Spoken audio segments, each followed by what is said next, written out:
इधर मामा शिवराज को गद्दी छोड़े 96 घंटे भी नहीं हुए कि उधर मोदी शाह नड्डा का आया बुलावा, मिल गई बड़ी जिम्मेदारी। 18 साल बाद मध्य प्रदेश की सेवा करने के बाद अब मामा को कौन सी भूमिका मिलने वाली है, ये मोदी ने तय कर दिया। जो बहनें मामा की विदाई पर फुट फुट कर रोई थी, अब उन्हीं बहनों को मोदी शाह ने मिलकर दे दिया बहुत बड़ा तोहफा। मोदी शाह जितना बड़ा कदम मामा का भी होगा, पहले मध्य प्रदेश को चलाया, अब देश चलाने का बहुत बड़ा जिम्मा मिल गया। जी, मध्य प्रदेश के नए मुख्यमंत्री मोहन यादव को शपथ लिए भी 4 दिन भी नहीं बीते कि दूसरी तरफ 18 साल तक मध्य प्रदेश की सेवा करने वाले मामा शिवराज को मोदी शाह के द्वारा बड़ी जिम्मेदारी मिल गई है। जहां अभी पूरा मध्य प्रदेश मामा की विदाई के झटके से उबर भी नहीं पाया था कि इधर मोदी शाह ने एक झटके में मामा शिवराज को बड़ा तोहफा देने की ठान ली है। जब से मुख्यमंत्री चेहरे का ऐलान हुआ था, तभी से मामा शिवराज को दी जाने वाली अगली जिम्मेदारी का भी पूरे मध्य प्रदेश को इंतजार था। ऐसे में मोदी शाह ने भी मामा शिवराज की ताकत को देखते हुए एक बड़ा फैसला किया है, जिसको लेकर बीजेपी प्रदेश अध्यक्ष जेपी नड्डा ने मामा शिवराज को सौंपी जाने वाली जिम्मेदारी को लेकर एक बहुत बड़ा खुलासा किया है। तो मामा शिवराज को कौन सी बड़ी जिम्मेदारी मिलने वाली है, ये हम आगे आपको बताएंगे, लेकिन उससे पहले मामा शिवराज को लेकर किस तरीके से उनकी बहनें फूट फूट कर रोई है, ये जान लेते हैं। जिस दिन मोदी ने मध्य प्रदेश के नए मुख्यमंत्री चेहरे की घोषणा की, तभी से मध्य प्रदेश की सभी लाडली बहनें रो रो कर रोष व्यक्त कर रही है और मामा को फिर से मुख्यमंत्री बनाने की कोशिश कर रही है, यानी वो मांग कर रही है।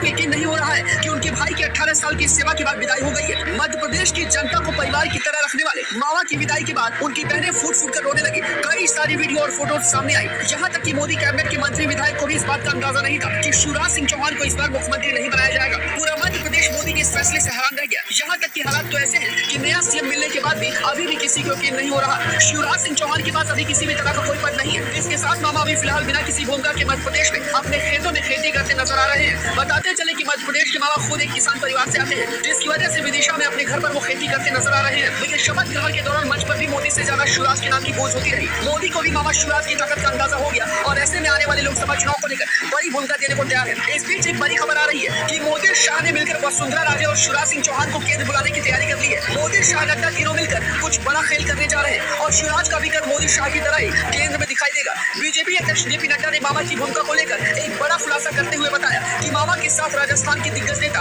वसुंधरा राजे को लेकर भी बहुत बड़ी भूमिका मिलने वाली है। नड्डा ने कहा कि हम सभी को नया काम सौंपेंगे और बड़ी भूमिका देंगे। ये सभी वरिष्ठ नेता है। बीजेपी एक साधारण कार्यकर्ता का भी उपयोग करने में पीछे नहीं है। से बड़ा काम मिलेगा। नड्डा ने कहा कि ह्यूमन एंगल को समझकर ह्यूमन डीलिंग करना बीजेपी के कार्यकर्ताओं को आता है। जब मैं ये काम करता हूँ तो सबसे पहले हम ऐसा वातावरण बनाते हैं कि उन्हें ऐसा महसूस ना हो। उन्होंने कहा कि दिक्कत कब आती है जब आप इरादे कुछ और हो, एजेंडा कुछ और हो, आप बोल कुछ और रहे हो, लेकिन हमारे साथ ऐसा कुछ भी नहीं है। उन्होंने कहा कि मैं लोगों से कहना चाहता हूँ कि पार्टी आज सफल नहीं हुई है। ये कई सालों की तपस्या के कारण ऐसा हुआ है। फिलहाल अब देखने वाली बात यह है कि मामा कौन सी नजर आएंगे और ऐसे में जब मामा शिवराज मोदी शाह के साथ दिल्ली में नजर आएंगे तो समझ लीजिए सियासी गलियारों में चल रही चर्चा भी खत्म हो जाएगी और मामा का कद किस तरीके से कैसे बढ़ेगा, ये भी देखना बड़ा दिलचस्प होगा। कुल मिलाकर ये तय है कि मामा शिवराज की रोती हुई उन लाडली बहनों को मोदी शाह ने मिलकर एक बड़ा तोहफा और देश की बड़ी जिम्मेदारी देने की पूरी तैयारी कर ली है। इस खबर पर आपका क्या कुछ कहना है, हमें अपनी राय कमेंट करके जरूर बताएं।